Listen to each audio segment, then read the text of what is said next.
Sahabat Ali sendiri pernah mengatakan, An Ali radhiyallahu anhu laula khamsa khisalin lasaron nasu kulluhum sholihin. Awaluha al-qanaah bil jahli wal khirsyu 'ala dunya wasyakh bil fadli wariya fil amal wal ijab bir ra'yi. Ini kata Sayyidina Ali. Katanya, beliau mengatakan, andaikan tidak ada 5 keburukan di dunia ini, tentunya manusia menjadi orang yang soleh semua. Nah, kelima keburukan itu apa? Yang pertama, merasa senang dengan kebodohan, tamak dengan dunia, bakhil dengan kelebihan harta, riya dalam beramal, dan yang kelima, membanggakan diri. Merasa senang dengan kebodohan, ini kan berarti orang itu membiarkan diri, bahkan merasa nyaman dengan ketidaktahuan dalam masalah agama. Naudzubillah min dzalik. Ini terjadi banyak muslim masa kini. Zaman sekarang itu banyak, apalagi di perkotaan-perkotaan.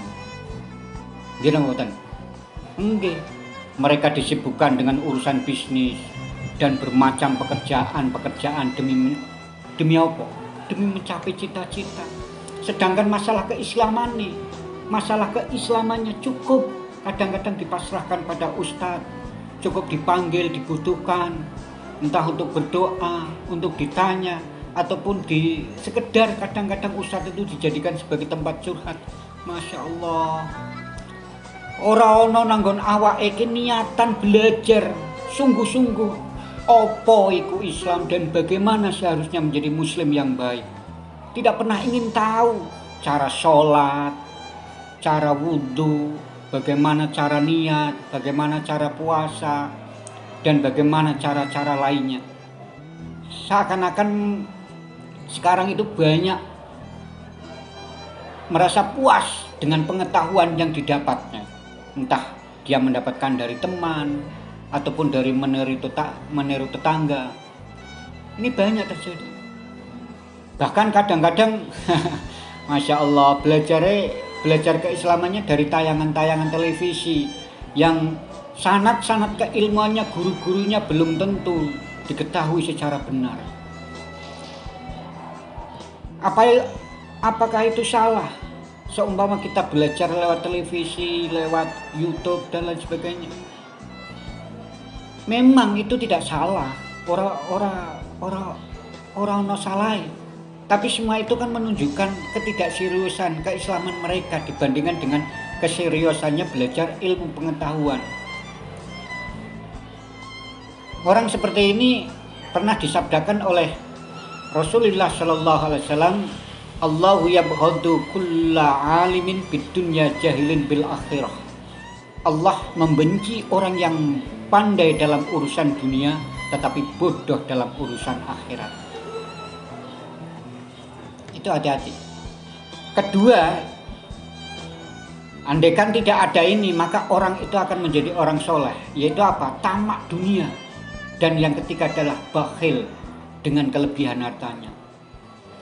Ini loro-loro nih, ini merupakan pasangan yang selalu terkait, bagaikan dua sisi mata uang yang tak terpisahkan.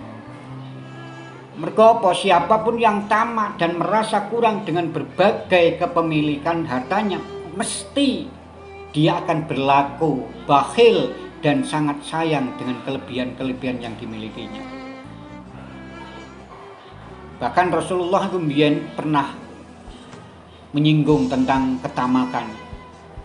Beliau berkata yang artinya bahwa mencintai harta itu adalah sumber segala kecelakaan dan keburukan, baik keburukan fisik maupun mental. Dalam arti apa? Orang berkah. Makanya ayolah dibikin introspeksi. Neng opo seringkali dewi itu masuk angin. Apakah gara-gara terlalu sering jalan keluar malam atau banyaknya pekerjaan yang menumpuk-numpuk.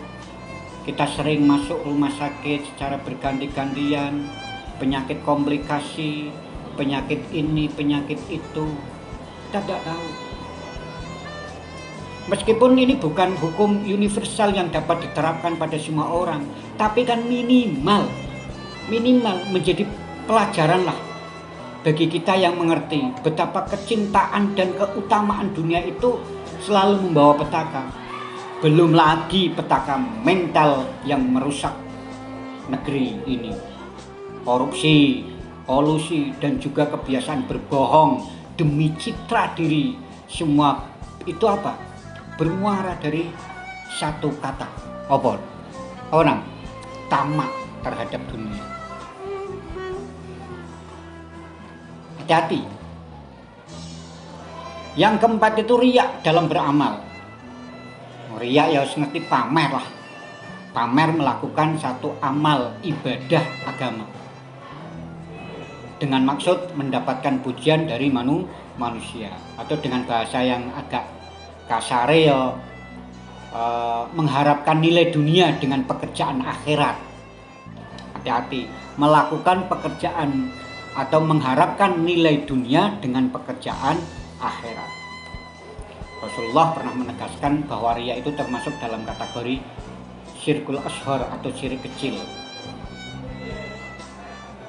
Beliau pernah mengatakan, sesungguhnya sesuatu yang saya khawatirkan atas dirimu adalah syirik kecil. Inilah yang menjadi penghalang orang-orang bisa menjadi soleh. Kalau kita amati bersama, semuanya itu bermuara dari diri kita sendiri. Kita mau berubah atau tidak, kita mau menjadi lebih baik atau tidak, ya kita lah. Yang kelima adalah ujub, yaitu membanggakan diri atau merasa diri paling sempurna dibandingkan dengan kata lain. Ini orang oleh, tidak boleh seperti ini. Karena apa? Ketidakbolehan perasaan ujub ini dikhawatirkan pada lahirnya kesombongan, angkuh. Karena kesombongan ini merupakan sifat Allah yang tidak boleh ada dalam diri manusia. Hanya Allah. Ini kelima-limanya inilah yang menjadi penghalang seseorang menjadi orang yang soleh. Akan sulit menjadi orang yang baik ketika hal ini ada dalam diri manusia, maka menjadilah manusia tersebut orang-orang yang tidak akan ada gunanya. Naudzubillah wa naudzubillah min dzalik. Ya semogalah awake dhewe kabeh terhindar dari semua itu dan bisa merubah diri, introspeksi, minimal introspeksi, terus kita mau merubah diri sehingga kita mendapatkan ridha dari Allah Subhanahu wa taala.